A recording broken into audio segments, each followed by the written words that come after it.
kana quba qabdu. Ergi hundeeffamne waggaa 50 goonne isiniin jedha Maccaaf Tuulamaa. Waggaa 50 Maccaaf Tuulamaas Waashingiten DC keessatti agayya tokko kabajachuudhaaf qophii gurguddoon gaggeeffamaa jira.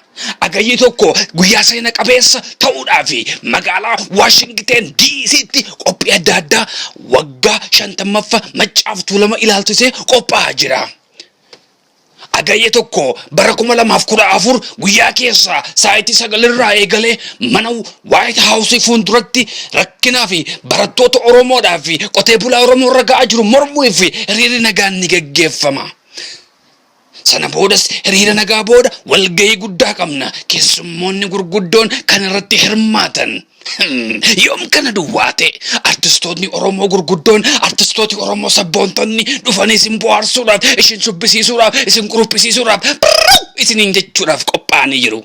Artisti Muktaar Usmaan Norway irraa, artisti Hirphaa Gaanfuree Norway irraa, artist Amartii Waaree Kanaadaa irraa, artist Nugusuu Taamiraat Oromiyaa irraa, artist Abdii Nurasaa asuma Washington DC irraa, artist Geetuu Lammii asuma Washington DC irraa isin bohaarsuuf isin shubbisiisuuf hiriira qabatanii jiru. Kottaa hagayya tokko guyyaa seena qabeessa goona. Waggaa 50 Maccaaf Tuulamaas waliin kabajanna. Teessoon keenya 4250 Horwood Road North East Washington DC 2-17. Torri bilbila keenya 2-2-247 72 akkasumas 7-3-5-1-61-92. Agayyi tokko beellamni keessan waggaa 50 Maccaaf Tuulamaa Washington DC waliin kabajanna ayyaaneffanna. Maccaaf Tuulamaa.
anis biyyan qaba biyya caaltu biyya Oromiyaa kan uumaan badhaatu handhuura abboodha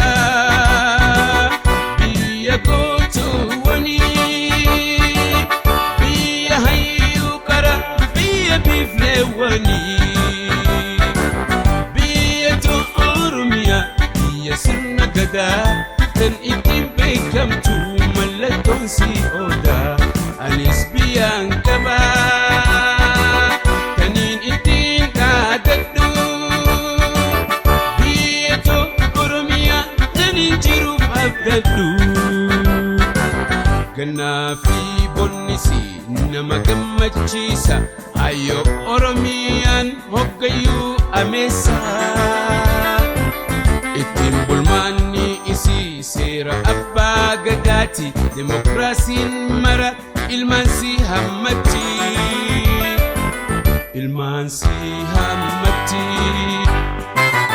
anis biyyan qaba biyya caaltu biyya Oromiyaa kan uumaan badhaatu handhuura abboodha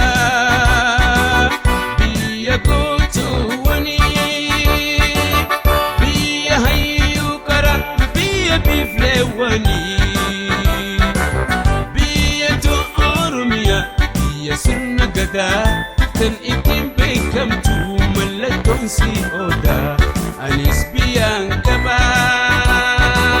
kaniin ittiin dhaadadhu biyya Oromiyaa kaniin jiruuf abdadhu ittiin bulmaanni isii seera abbaa gadaati demokraasiin mara ilmaan si hammatti